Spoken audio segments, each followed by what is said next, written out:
So, good afternoon. My name is Graham Mackenzie. I'm the Artistic Director of Huddersfield Contemporary Music Festival, HCMF.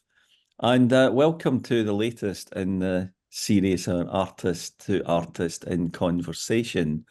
And I'm delighted this afternoon to be joined by the artist, sound artist and composer, Claudia Molitor, and the sonic artist and researcher, David Vélez. And welcome to you both. And thank you very much for participating in our Artist to Artist in Conversation series. I will just make a short introduction and then I will depart the screen and leave you both to talk. First of all, let me introduce Claudia Molitor, who is a composer and artist whose work hovers between music and sound art, extending across contemporary art practices such as video and installation art. Collaboration as a compositional practice is central to Claudia's practice. Over the last decade or so, Claudia has presented many memorable projects at HCMF, including working with Parch for the Cologne-based ensemble Music Fabric in 2016, writing, of course, for the extraordinary sound world of the Parch instruments. And in 2022, her audio-visual installation, Listen to My World, co-commissioned by HCMF, toured to Wild Weston in Belgium, Spar in Denmark, Anassa's Cultural Centre in Greece, Time of Music in Finland, before finishing its tour at HCMF. Sonorama, an episodic work for a train journey with Electra Productions, Turner Contemporary and British Library, received the British Composer Award in 2016. And in 2022, her installation, 1,000 Words for Weather, commissioned by Archangel, was in situ for a remarkable 9 months at Senate House Library in London between June 22 and March 23. This year, Claudia celebrates her 50th birthday year with a trio of concerts at HCMF, including a commission to write a new work for the 8 trumpets of the Monochrome project, alongside the great American trumpeter and composer Wadado Leo Smith, also commissioned by HCMF. So welcome, Claudia, and it's lovely to have you participate in this in conversation series. Let me also introduce David Vélez, a sonic artist and researcher who works between the UK and Colombia. David investigates the acoustics of food and horticulture, emphasizing the sensibility of edible plants and their ecosystems to sound. His work is interdisciplinary, implementing technologies from bioacoustics, geoacoustics, ethnography, and food anthropology to advance ecological and socially engaged projects. David centers his work in musical synthesis, electroacoustic transduction, and field recording, focusing on underground and subaquatic sounds. In 2023, David presented The Calder in Your Bones, his new sound installation made with industrial duct, fur, and electroacoustic bone transducers at the Bathhouse Gallery in Huddersfield. And the piece aimed to highlight the health of the River Calder, which is the principal fluvial source for farms in Calderdale and Kirklees boroughs, and was kind enough to participate in our current climate day at last year's festival and show people around the installation and give them some insight into what they were experiencing. And that was very wonderful. So thank you very much. I'm sure people watching this eventually are going to be absolutely fascinated to get a greater insight to both of you and your work. So thank you very much. I am going to leave you to it, to disappear from the screen, and I look forward to seeing the finished result somewhere down the line. Thank you very much. Claudia and David, over to you. Thank you, Graham.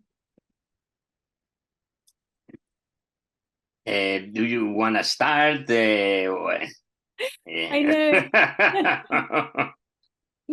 Yeah, as I said to you earlier, it's weird because when we started this series, I never imagined I would actually be in a conversation, in an artist-to-artist conversation. Mm-hmm. Now I'm going to feel what it's like to just be thrown into a conversation and feeling like, gosh, I need to say something sensible. But yeah, I'm really, I mean, as you can see behind me, I'm very much into plants, and don't have a garden, which means I sort of grow as much indoors as I can. And the plant I'm probably most kind of proud of, I guess, is a lemon tree that is about that high now, and I grew it from pip. And I'm just always delighted that I managed to grow a lemon tree from pip. And it doesn't grow lemons, but it grows wonderful smelling blossoms all through the year, which is amazing. Oh, absolutely, absolutely. But you said that you actually grow vegetables indoors. Yes, yeah. I think I'm in a similar situation. I live in an apartment, so I don't have access to grow outdoors. So what I have created is right now it's not working because unfortunately this year I've been traveling a lot. So when you are growing vegetables, it's better to be around. But yeah, I have grown tomatoes. I have grown basil. I have grown coriander. I have grown beetroots. I have grown rhubarbs. And yeah, it started, my interest in plants, I think it started in 2019. I was working in Colombia, and I met you can say she's an artist, cook, farmer. Her name is Helena Villamil, and she has her own farm in the middle of the city in Bogota. She's actually in the middle of it's beautiful because her farm is surrounded by tall buildings. Gentrification has been trying to kick her out. She's been resisting. So for me, watching the relationship that she has with plants was really significant.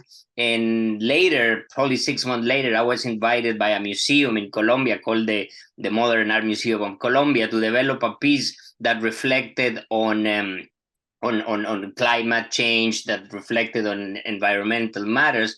So I took inspiration on the relationship she have with plants, and ever since I've been trying to grow as much plants as I can. To be, of course, I am not nowhere near self-sufficient in terms of what I grow, but I like to grow. Like I have grown tomatoes, and part of what I do is I stimulate the tomatoes and the species that have grown with sound. I have even tested the difference. I have like a group that grows without sound, a group that grows with sound. To my surprise, the group with sound, the tomatoes were slightly smaller but tastier. So I'm now in the process of getting funding because that's a research that I want to take further, and it's something that I want to develop with a team of biologists, with a team of food anthropologists, because I'm really interested to see how certain sounds can stimulate not only growth, which has been proved, but how sound can stimulate the flavors and the nutrient contents of the plant. So that's what my work is in real connection with horticulture. And that sort of is something that started in that project. Oh, that's so much more scientific than me. I sing to my plants. That's beautiful. It's actually super important. People thought it was like bonkers, but a group of scientists here in England and in Korea research, and they actually like that you speak to them. Of course, and it's funny, if you speak to them in a rude way, they will tell, and probably the growth is gonna get affected. But if you speak to them kindly, affectionately, like I suppose you do, they respond very well. It's still unknown the reason. I have some theories in that regard, but I just think it's this relation of affect that you establish because they hear you every day. It's like you become familiar to them. So it's not a surprise that when you hear that, it's like Maturana, the biology says, love is an element, it's a biological element, very important. So it's no wonder that they are so beautiful because you sing to them and I mean, the results are there.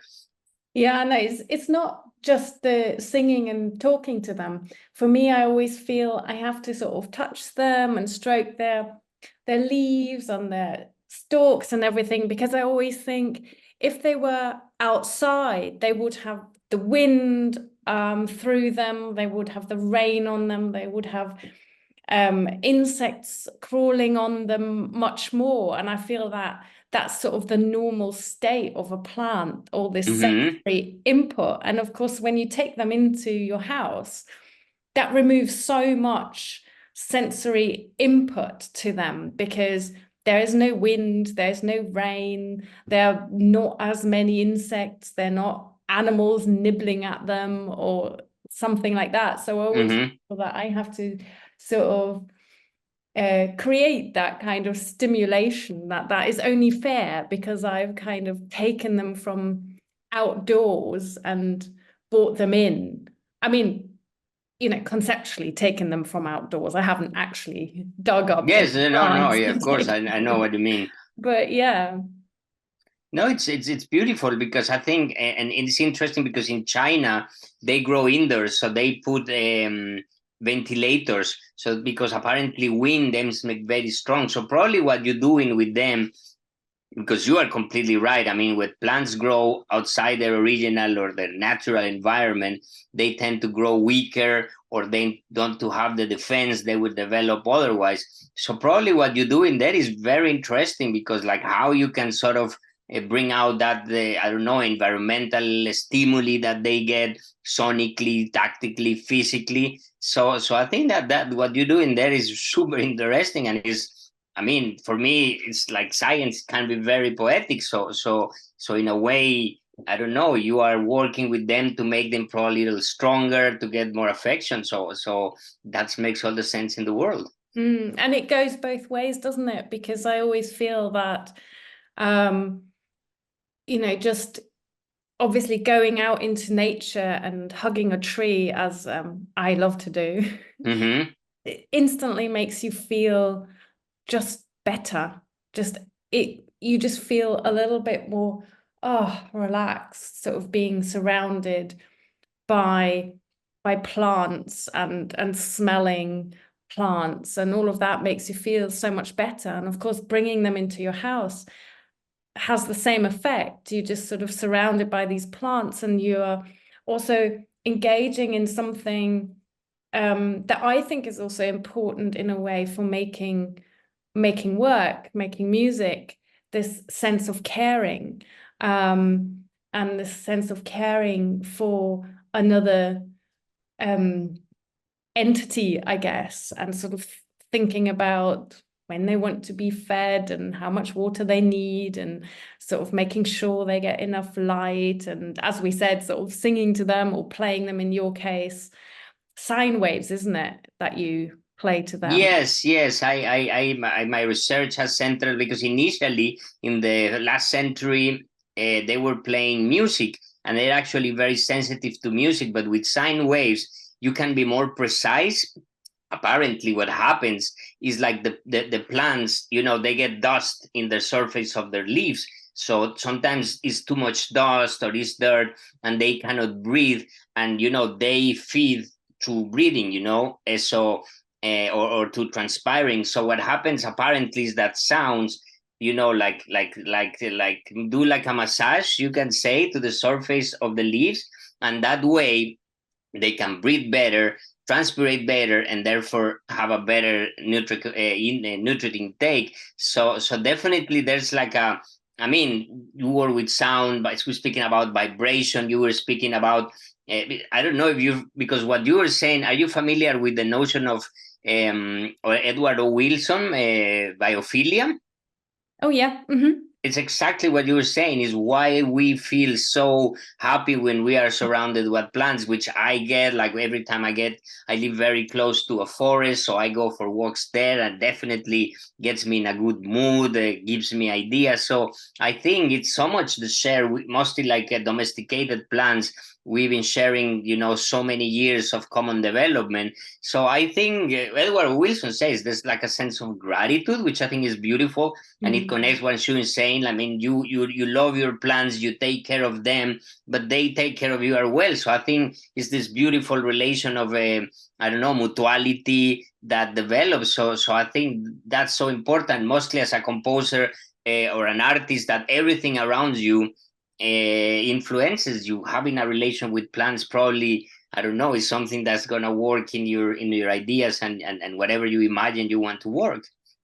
Yeah, and I think so. Sort of thinking about this idea of caring, and I wonder if you feel the same about your practice as well. But I think when you are working in the arts, and when you're sort of like, you train yourself to, you know, just recognize things, to observe things, to observe the smallest things, the smallest sounds, all these things, because they are important to you. The sound around you is important to you, but also the environment, how it looks, how it smells, and all of those things kind of influence you and influence your work. And then you start caring intensely about your environment. Mm-hmm. And I feel for maybe many of us artists, that's why we're sort of interested in things like the climate emergency, and how we could possibly kind of I wouldn't want to say react to it, but how we think about that as part of our practice. Because I've noticed so many things over the years that have changed, and things that are not, for example, insects, right? I mean, when I was young, and it was summer, and you were in a car and you were driving anywhere, the screen of your car would be absolutely full of these dead bugs, which obviously wasn't very nice because all of these bugs had died, but it was completely normal. And now when you're in a car and driving around in summer, there's nothing. There are no bugs on your screen. And I was just, that sort of really concerned me, because obviously they're gone. But it's not only that visual thing, it's also like when you're walking through a field, I feel nowadays sometimes a field can be near silent. And you think, this is weird, because there should be loads of crickets chirping and, you know, and you batting away flies and things like that. And that just doesn't happen so much anymore, obviously, because in the countryside, agriculture can be very mono, how do you call it? Or they use pesticides. It's yeah, sure. Yeah, and suddenly there is no space for all these insects, which are so important to us, and the ecology. And yeah, and I feel when you notice these things, these changes in the sound around you, because suddenly there's a sense of silencing. There are no animals around that you would expect, or underwater as well. I'm sure you had that with the Calder River. That underwater, absolutely. few less sound there, because you just can't hear those. And then you want to respond as an artist somehow. But that's also really difficult, isn't it? How do you respond?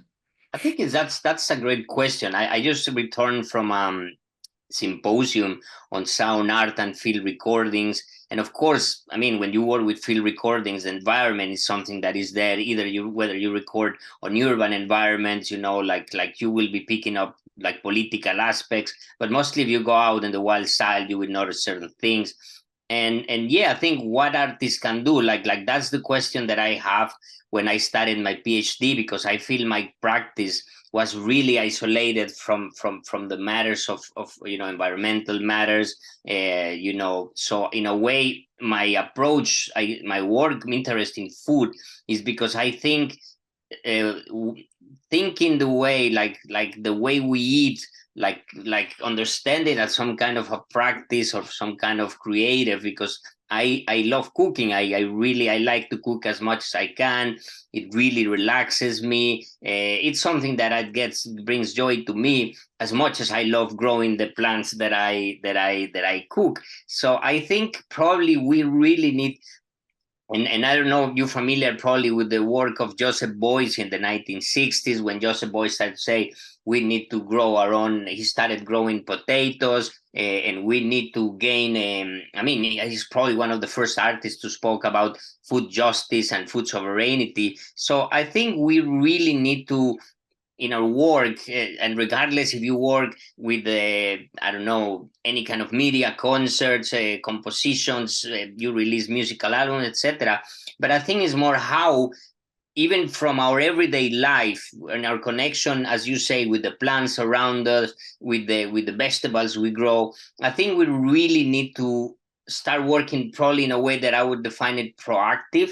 And for instance, what I try to do, or what I did with the Calder River is, because now there's a big discussion on field recordings on elements of coloniality. Like, for instance, there's a lot of critique about artists from Europe that travel to South America in a plane, with leaving a strong carbon print, record the birds, come back to Europe, play them here.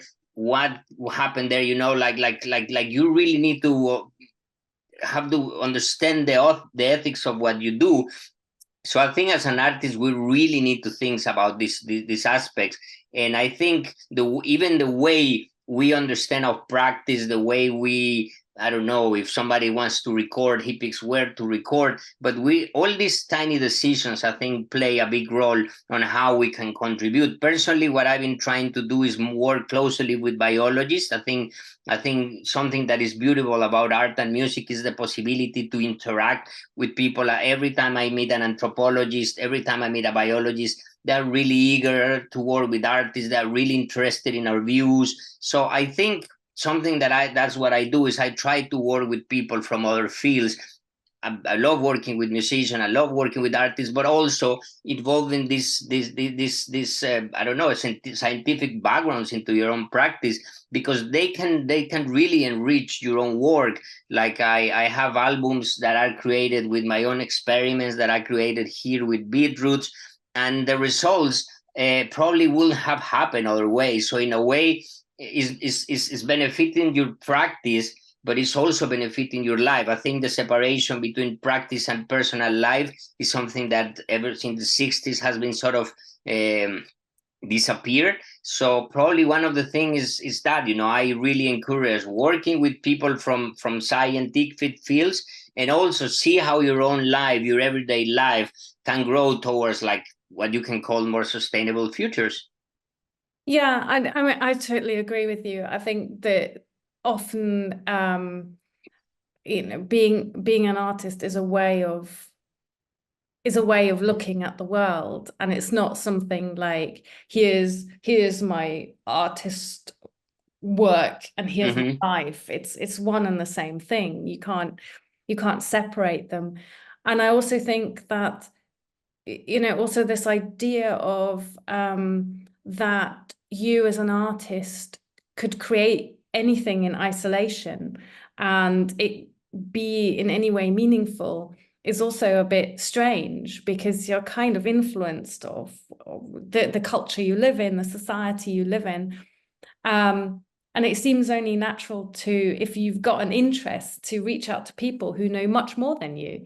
I mean, you will never have the understanding of a biologist because you're an artist, but by collaborating with people, you can get an insight into something that you wouldn't otherwise have. And for me, this kind of way of collaboration is also kind of like a blueprint of what we need to do as a society to change the way we live, and to kind of do something about the climate emergency. And that is about that within your artistic practice, you can sort of not like a blueprint, but in a way you can show that collaborating and true collaboration by really listening to what other people are saying and sort of changing the way you approach things or the way you do things. That seems to be the way forward, rather than having, you know, like we have in politics a lot, you know, you've got your beliefs and your ideology and you're just gonna go for it, no matter what kind of evidence is thrown in front of you, or no matter what that means for other people. But yeah, you need to approach everything sort of, I mean, at least that's what I do. I'm not saying everybody has to do that, but everything from a point of view that I don't know anything. I'm probably going to get things wrong. Okay, let's listen to other people and always question everything that you do. I mean, particularly what you said about the ethical dilemma of doing a lot of work. Of course, we want to tell stories, but often they're not our stories. So how do we do that? That's great, because I think we're moving, and what you're saying for me is really important. Are you familiar with the philosophy of Salome Baudelin? She's a philosopher of sound. I really like her idea of intersubjectivity, because I of course I started as a sound artist relatively early. I think my first works were probably 2005. But anyway, since I began, I came from a world where my subjectivity was like the center point of everything that I was doing, how I feel. So in a way, it was like an artwork that mirrored me. But after, you know, reading some philosophy, of course, the world is going through a really rough phase in terms of social and mental health issues, food emergency. We have an ecological emergency. So I think this idea of intersubjectivity, in which we need to understand how they listen. There's a great feminist philosopher called Lucy Rigaray, which she's very critic to the way philosophy, well, Western philosophy have approached knowledge. She really believes like this idea that one individual can convey of the knowledge is completely violent and complicated. And she thinks like, why don't we turn into something? And she creates a link with Buddhism. We just need to empty ourselves. I think it's the kind of listening that intersubjectivity requires is it needs to empty yourself, because we are all biased. We have listening bias because we grow up listening to some kind of music, or because I know so many associations that we can have. But I think what you're saying is super important, because it's very important to know how others are listening, and that's why it's important to do exchange and to do residencies. So for me, some of the greatest experience that I have was collaborating with people that are not artists at all. I remember residencies that I had in Italy, where we were working in a rural area, and even the inhabitants of the zone participated. And so I think we really need to get outside this bubble that we live. And you say something that is very beautiful, is of course you have a certain level of education, you're a PhD, you're supposed to be right, but I think it's really important to allow us to be wrong, to read about, like you said, you know, like we probably are never going to know more about plants than a biologist can do, but we should not be afraid to go out there, read some, of course, being really responsible, but we should not be afraid to be vulnerable. We should not be afraid of feel that we don't know everything, because I think that's where interesting knowledge does come. And I think what you were saying connected me a lot, because it's emptying yourself and just trying to open to what others are how other people are listening, what others have to say.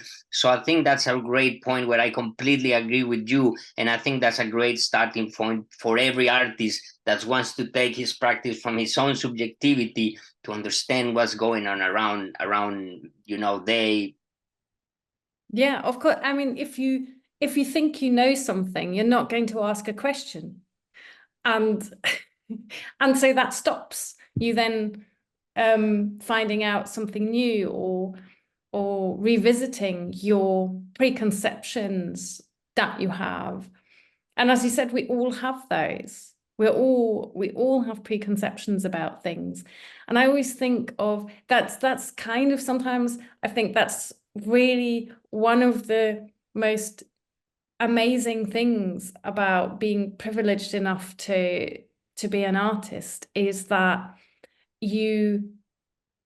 it's all about just learning and asking questions. It's not really about knowledge at all. At least for me, it isn't about that at all. It's always about just being curious about everything. Absolutely, curiosity is a beautiful more because as you said, you know, like we don't know everything. Of course, we don't know, but we tend to think, oh, I don't know, I really know about my microphones or about the interface, etc. But it's so important to because probably not all the knowledge that you have gained as an artist is important right now. And actually, I think mostly in the crisis that we are experiencing now, it's a good time to de-learn some of the stuff that probably learn is not going to be useful, probably actually is going to be contraproducent. So I think it's important that we sort of, I don't know, learn to be free, learn to be more, more light. We carry so much stuff. And I think as an artist, it's easier when you have this curiosity allows you to travel, and I'm not speaking in the just geographical terms, but to speak with other people. So I think if you keep that curiosity alive as an artist, you have to feel really fortunate. It's a fantastic opportunity because that's what an artist, I believe, cannot lose. You know, this sense of surprise, I think, is beautiful, but it's also the sense of what's happening here, like always questioning things, and mostly now that this curiosity is also a political device because it's our critical views. You know, we cannot. For instance, when we speak about privilege, me as a male artist, I have to understand that some of probably things that has happened to me connected with the fact that I'm a privileged artist. You know, I work a lot with female composers, and I know that power struggles in terms of gender is a really problematic thing. So I think it's also to have a look at who we are, where we are. And in there, I think comes like an empathy toward others, which I think that's sort of the sensibility we need to, in which we need to receive the word, has to be an empathetic sensibility, something that a genuine interest in what's happening with other individuals, plants, you know, like get to know what's happening with those around us. Yeah, and I mean, I think you're so right about privilege, because it is just simply to be able to sit here and talk to each other and talk about art and what we think about it, and the fact that we can make work and we're allowed to make work, and we can make work about everything and anything. I mean, that's such a privilege that the majority of the world just doesn't have. And I think you need to always check yourself about that kind of privilege and sort of realize how lucky you really are in that situation, you know, to be able to do that. And in some ways, you know, I think that curiosity you were talking about, is it that we sort of work on that curiosity, or is it just that we are children who have never really grown up, and therefore we've become artists so that we can continue to be children and ask why, how? I think that's, I mean, like, of course you grow up and you have to be an adult, but I think and somebody said something like, you know, what about artists and neurodivergency? And somebody say, I think all of the artists that I met are in somehow a little bit or less more neurodivergent, because I think, of course, and now, because you were saying about privilege, but I would think now, I mean, you know, funding is really scarce. You know, it's very complicated. Labels are struggling to sell records. You know, museums have their budgets. So now it's a point where I think artists, we have to be tough as well. We are privileged, but we are also like if you see universities, the first budget they cut is the art department. You know, we are also in as much as we are privileged, we are also in a situation, mostly here in the UK, you have like brilliant professors losing their jobs, you know, and that's something that is really scary. So in a way, this curiosity is probably something that relates with we grow up always looking around in this kind of, we are very curious, we want to know what's happening, and what I think is beautiful is we probably put our ears where other people don't. Like when I'm recording a plant, people say, are you crazy? What are you putting microphones? The plant is gonna sing. So and of course, but what I mean is, like, we probably look into things that nobody else does. And I think that's the beauty of art, is the possibility to look into what is probably behind, to look under the subtext of things. That's what I think because a lot of people come to me and say, David, I work with a harp, how can I make like an affirmative artwork? And I say, like, well, there's probably many ways, but probably it's where your sensibility can take the word and convert, because we take the outward, or we take our environment and we make it into an art piece, we make it into a project. So I think it's this ability, which no matter if you are working with a scientist or you're working with a piano, but I think the capacity, the emotional capacity of an artwork to change the perception of people is very strong. So I think nobody should be disencouraged, no matter if they work with field recordings or they work with the electric guitar. It's just like, how can you work, how your knowledge, the emotional potency of sound, can create changes, can create cultures, can change perspectives. So we have this prowess that definitely we need to use wisely. We need to be responsible with that. But I think at this point we need to look, we cannot be, of course we are pessimistic, but we need to foresee how possible works can happen, how we can achieve sustainability, how can achieve balance between other species and us. And I think that's something that an artwork that is very powerful and well thought can really do.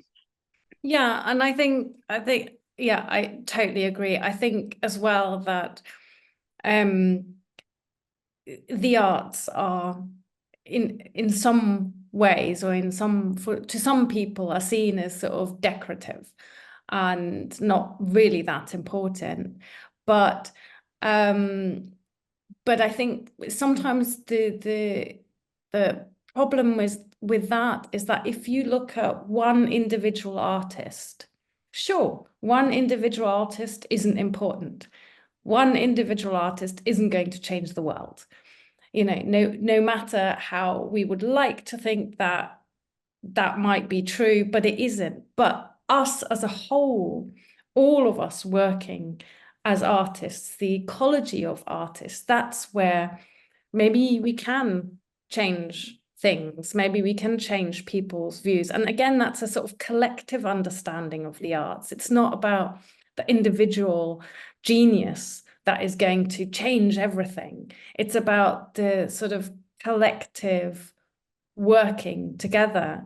And I find it also really interesting that, as you said earlier, when you approach a scientist, for example, about a project, they're always really excited and interested to work with you. And so there's obviously amongst people who are also curious, but they happen to be curious in biology, for example, then often they absolutely get why you would be curious in an artistic way. And so there is this easiness of working together, because actually both of you are interested in the same thing, about asking questions, about looking at things and thinking, why is it like this? And those kind of things. And so I think there isn't this divide between the sciences and the arts in the same, I mean, that we are being told that over there's the sciences and over there are the arts. And to me, that's not how it is, because I'm curious about science, and most scientists will tell you about the composers that they love listening to, or the gallery they've gone to that inspired them. There is no division. well, obviously there's a certain kind of practical division. Yeah. We don't have a lab in the same way, and we don't have data that has to be proven again and again. Sure, I mean, I do get that, but in the way we approach the world and the way we want to find things out or explain things to ourselves, and we are storytellers, right, as artists, basically. But so are scientists. They're also telling stories about the world.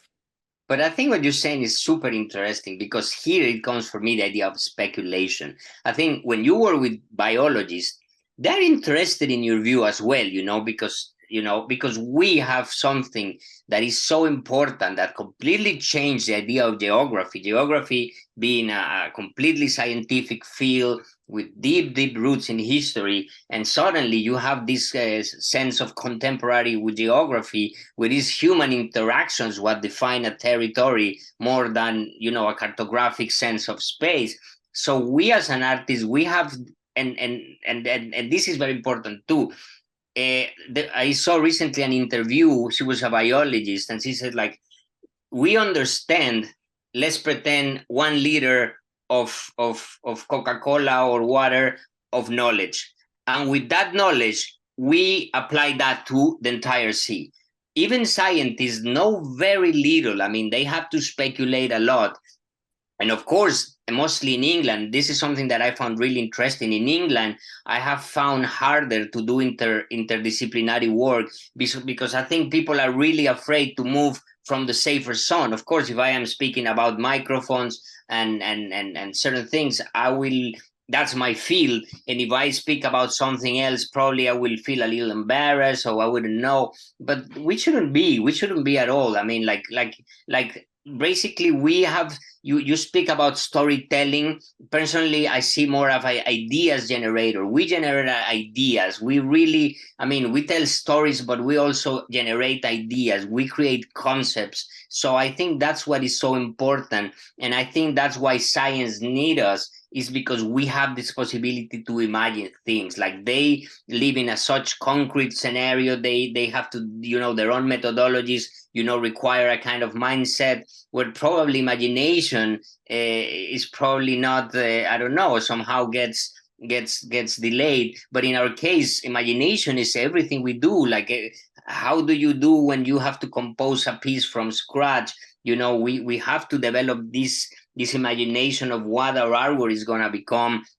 So I think this is what we have. And I think speculation has been critical, not only in arts, but in science. We need to speculate. We need to be a little bit risky, of course, under responsibility, but we need to dare a little bit. We need to dream. We need to, that's where the change comes from imagining something. Like our capacity to envision something and make it happen, I think is something that is remarkable in the arts. And I think that's where we can contribute to more interdisciplinary works, because we take the data, as you said, and we make it a fiction, we make it an idea. So I think that's the beauty of our practice, where we can contribute to science as well. I don't sometimes, when I'm reading about scientific research in all sorts of fields, I think it's very imaginative as well. Absolutely. The questions that people ask, and where people go, well, what if? And you think, gosh, how did they come up with this question? Or then when things go from a hypothesis to setting up an experiment. And sometimes when you read about how people went about proving a hypothesis, the experiments around it are so imaginative and so creative, where you think, God, this is absolutely art. To come up with this way of trying to prove something is just, it's just astonishing and really fun to think about. But also, as you say, kind of this speculative approach is also the kind of, and I think that's really important as well in sort of a climate emergency. Sort of speculating about how things could be, not just sort of focusing on the negative things that we all know are happening, but speculating about, well, let's just imagine how it could be better, and what might that look like? And if you are creating this speculation about a possible better way of doing things, then that gives you a way of working towards it. And so I think that a positivity is kind of necessary in that. Oh, yeah, absolutely. Because without that, we're just going to sit back and go, oh God, there's no point. And you don't want to get to that. Yeah, and it's a point, because of course it's very hard not to be pessimistic. I mean, like, and it's not only like the climate change and all the environmental aspects, but we really in really complicated society. You know what is happening now in the United States with the election, like you know, it's you know, we feel really isolated with what's happening politically. We don't feel represented. We feel everybody feels betrayed by the government. Like we live in a moment where trust is completely gone. We don't trust the system anymore. Like we live in a complete state of mistrust, and we need to trust again. We need to, because trust is what gives you this sense of, this is what I want to do next. This is what I want to do after. So I think even in moments, probably the moments when you probably should be more pessimistic is the moment where you really need to I don't know, to take the risk and be positive. I think it's important to see what's going to happen. Of course, personally, I think humans are eventually going to disappear, like every species, you know, or probably don't disappear, but drastic stuff is going to happen. But we have to live it in a way that is like a celebration, like we need to live, like, my idea is, like, I think it's very, thinking that we can save the world, I think is actually a very anthropocentric thinking. I think the whole life is something way bigger than just humans, but we just need to live gracefully. If we eventually are going to disappear, we need to, I don't know, we need to leave other species a good place to live. Like we need to live gracefully, and that for me is a celebration, is a ceremony, is a way of living. You know, try, I don't know, what you eat, like all the elements we spoke before that construct our everyday life, connected in my case, or the way I perceive it with food. If we go through these changes, because joy is so important, and that's the key of, like, when you see an artwork, even if it depends, but I don't know, you get a sense of joy, you get like sense of you get like an emotional response on you that is so important. So I think we cannot afford to be pessimistic. We need to live with joy. We need to work towards possible futures. And that's a thing where, and there's a paradox, because on the other half, you have this logic thinking saying things are not going to be well. But as I always believe, artists, we need to live in a paradox. Artists is I think the reality is paradoxical. Our encounters with everyday life are paradoxical. And I think that's the beauty of it. And we are, I think artists are really good at understanding paradoxes and you know, articulate them through our artwork. I mean, it is strange, isn't it, that obviously we can only ever see something from our own perspective, and that is a human perspective. It's how else could we understand the world? I mean, we don't even hear the same way that another creature does. And when it comes to plants, they're so different to us. Of course, it's very different to imagine what it feels like to be a plant. So definitely we think about it, and this sort of saving the world, when that's talked about, that is about saving us as humans. Exactly. It's very little about considering, yeah, but if humans don't exist, that doesn't mean the end of the world. But that's how we think. And I wrote this article a while ago where I took the idea of the hyper-object and sort of said, with the hyper-object being, for example, climate would be a hyper-object, because you can't experience climate as one single person. You might experience the weather where you are, but you can't experience it all over the globe, and you can only experience it whilst you're alive, because you haven't experienced what the climate was like for millions of years this way, millions of years that way. And so I just wrote this article sort of thinking of music and art and being involved in that as a hyper object. That you can't think of music as an individual of the whole thing, because you don't know all the music that's going on in the world, and you don't know all the music that has been or is going to be, because you're only on the planet for a very short time. And I think what I liked about that idea was that you are just a tiny little part of something, and you contribute to this bigger thing.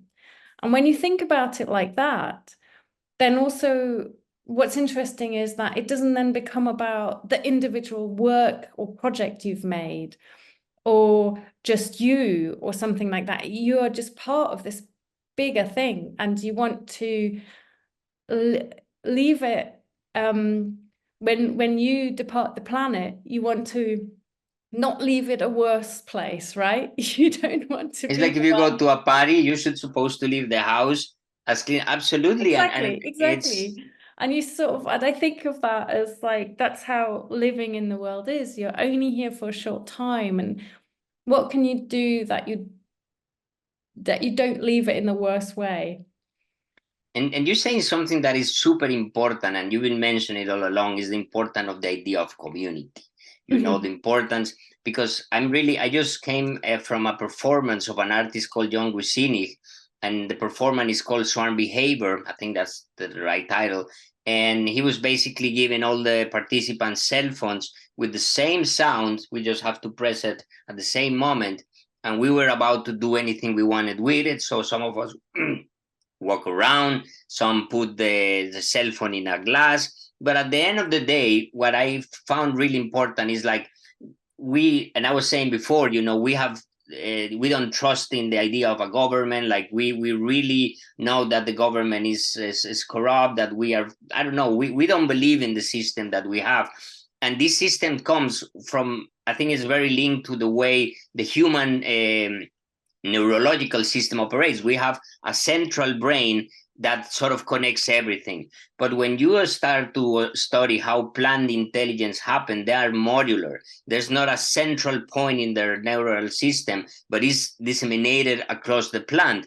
So what I've been thinking is like studying plant, for me, has led me to understand with more rigor the importance of swarm behavior, like just the exchange that you and I are having. Is this tiny exchanges that you have with other artists, with scientists, anthropologists, anybody that has some kind of a curiosity of or some kind of interest in our social and ecological environment. So I think this idea of swarm behavior is so important, because the change doesn't happen from a center point. The change happens on the tiny things that we can create together. So I think it's super important what you were saying about this, creating a sense of community, try to connect, establish networks with people who do something similar to you. I think we come from an idea of the troubled composer in front of his piano, having like really existential thinking, and now that's gone. We don't have a subjectivity anymore. We live in a world where what we matter is connected, what matters to others. Other than that, it doesn't make any sense at all. So I think this is the moment where we need to create alliances. We need to, you know, any kind of sense of community that we can bring out. We need to put a lot of effort on that, because that's where we probably gonna be able, I don't know if to make actual some change, but at least improving the quality of the life. As you say, you know, we often think we need to save the planet, but we need to live gracefully. We need to enjoy the things that we need. We need to enjoy our food, our conversations. We need to enjoy our farming, our gardening, etc. So these connections around are so important. So I think, the idea of swarm behavior as a political thing is so important. And as an artist, we can replicate that. I think we are off a good start. But I mean, it's a difficult thing, isn't it? Because in the sort of Western capitalist system, the individual is like very important, because that's what drives a lot of capitalism, is that the idea of the individual. And I agree, this idea of the individual has taken us in a really problematic direction for all sorts of reasons. But this idea that you are this creature that has definite borders around you, and you are like the self-sufficient thing, object nearly, is I mean, obviously it doesn't work, because we are a social animal. We only function if we are together. And you plonk a human being somewhere on their own, and they're not going to last for very long, because we are completely entangled, not only with other human beings, but with our environment. But and of course, within the art, you see so many artists talking about that, so many writers and philosophers now talking about all of that, this entanglement of us to each other and with our environment. But this kind of capitalist individual is still so strong in our society, and breaking that down is going to take a lot of work.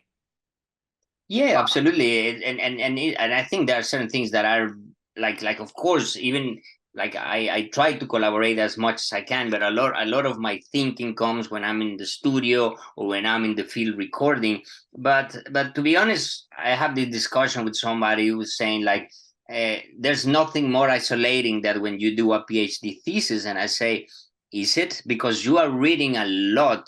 And I think reading is a beautiful way to create exchanges. When I read an article, a book, or like I am sort of elaborating a new thinking with the thinking of that person. So I think collaboration doesn't have to be only, of course, physical collaboration are so important, but for instance, I try, every time I write a paper, I try to do a little bit of musicology. I try to research what my fellow artists are doing.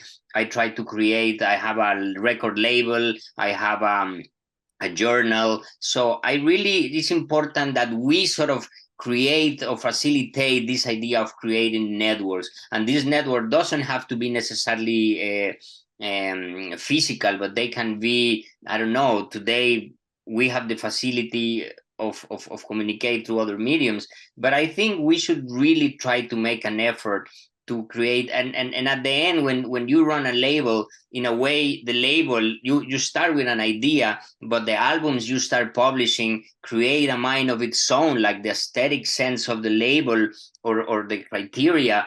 It's something that grows from me, but outlives me and goes beyond me. So I think to understand and to deal with this sense of, you can say it, immersion, or you can say isolation, or self-centering.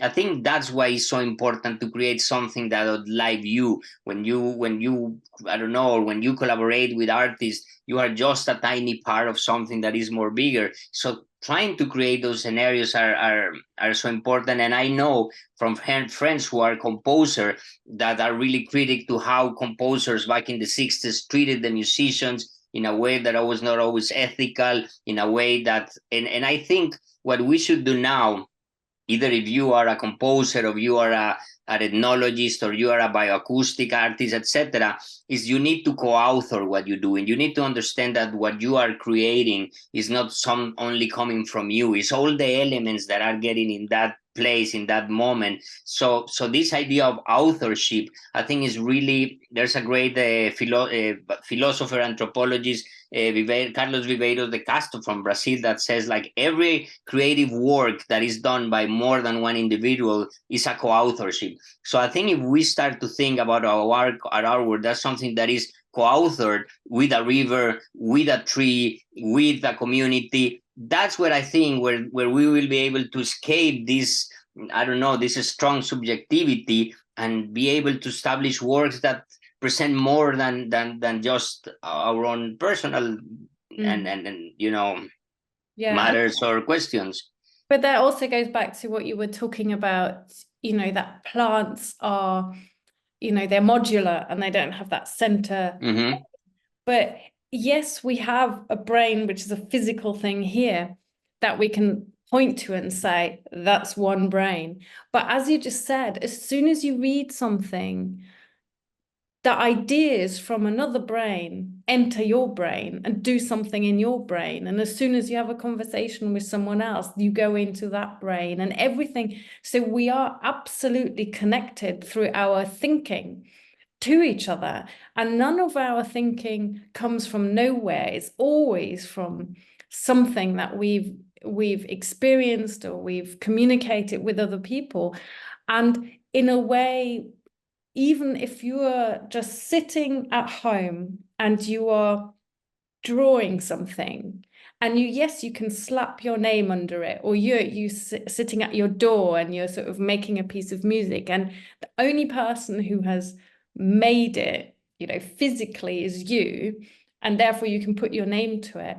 But actually, it's not just you, because it's everything you've experienced, everything you've read, everything you've talked about will culminate in that. And in a way, you're constantly co-authoring all the time, and quite often with ideas from people that you might not even know, right? Because it comes to you in whatever way.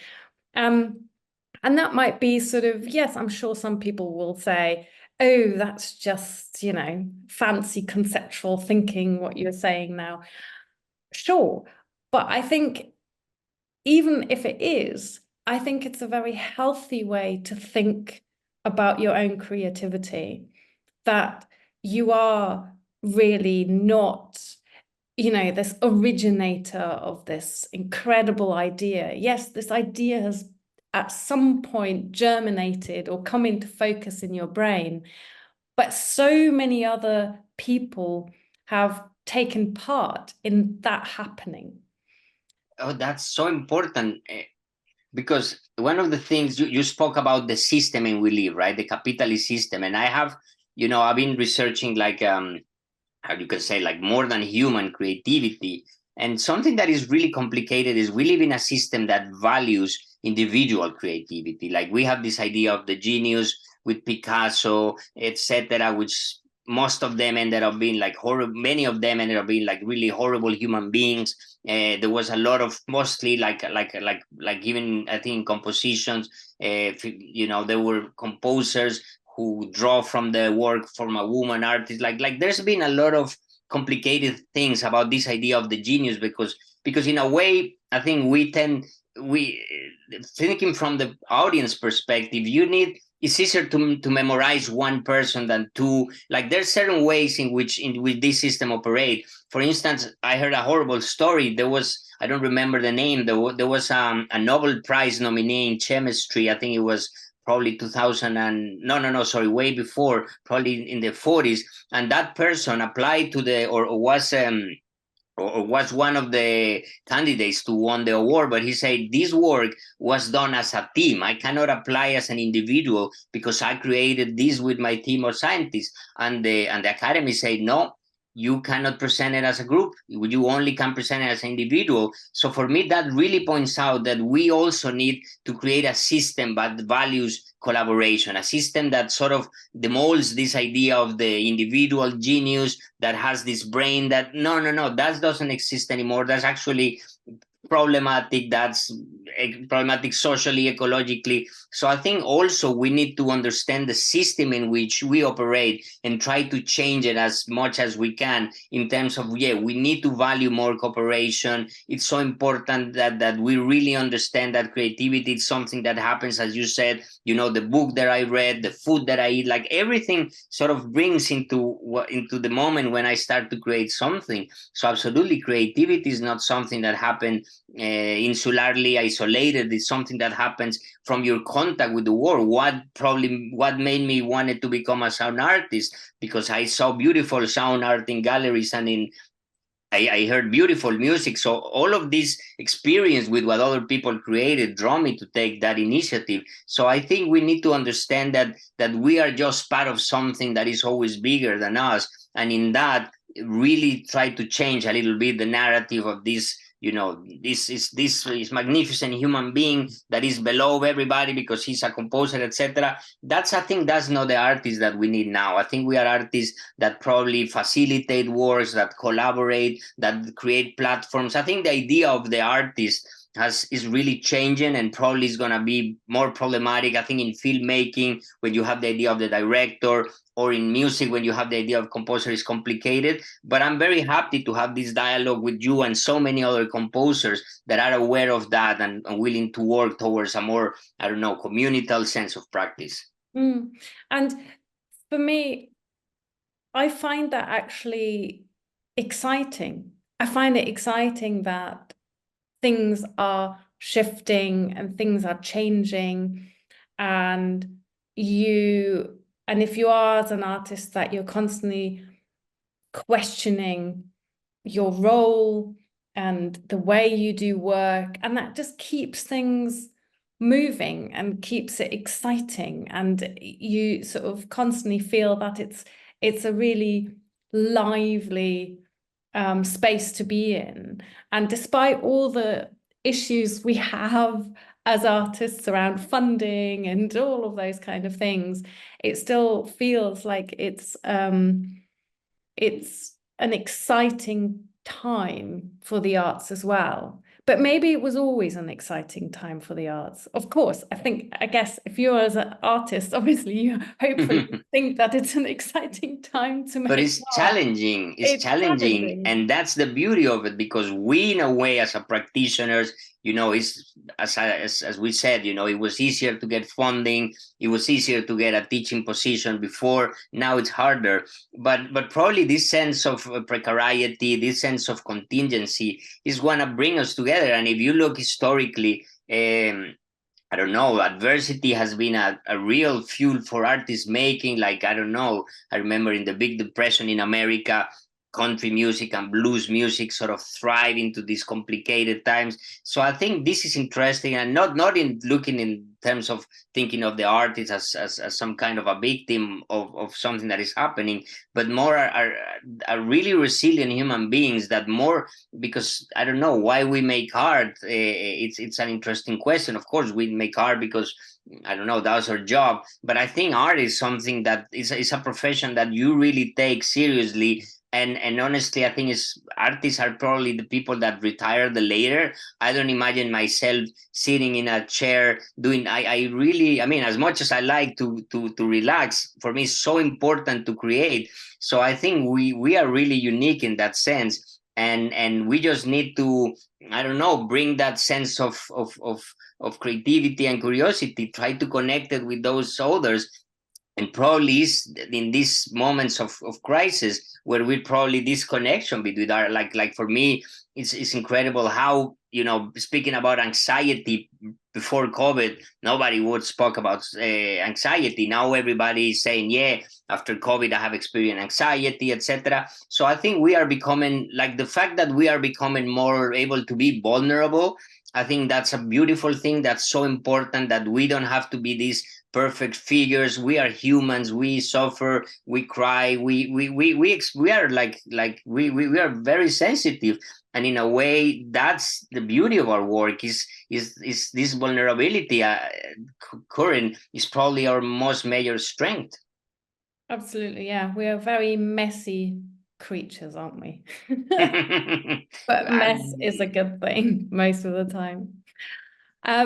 David, I'm really mindful of the time. We were told not to run over an hour, and I think we're nearly there. But I really want to continue our conversation at some point, but not over Zoom, but over some food. that is made from your vegetables. So I'm introducing myself anytime, to you, basically. anytime. Let's plan. I would love to grow them. I love to cook. Humble tea aside, I'm a really good cook. And yeah, we need to have these exchanges. Like we exemplified. I mean, this conversation with you is gonna leave me in a really high note. I'm really happy that we discussed things, even if our work operates in really different formats. But I think we are really connected. That's something I treasure. Let's see how it grows up, and I will be more than happy to cook some of my delicious tomatoes grow with sound. I don't know what sounds done on them, but the flavor is amazing. Great. And I'll do the same for you. I'll cook for you, but maybe I'll have to forage for the food as I'm not growing any vegetables. But it was really lovely talking to you. Absolutely. Same here. It was a real pleasure. Great to know. I'll be reading more about your work. And yeah, I have a really great conversation, and I think other artists will find it also really inspiring. So I'm really happy we created this together with the help of Graham. Yeah, let's hope so. Thank you, David. Thank you.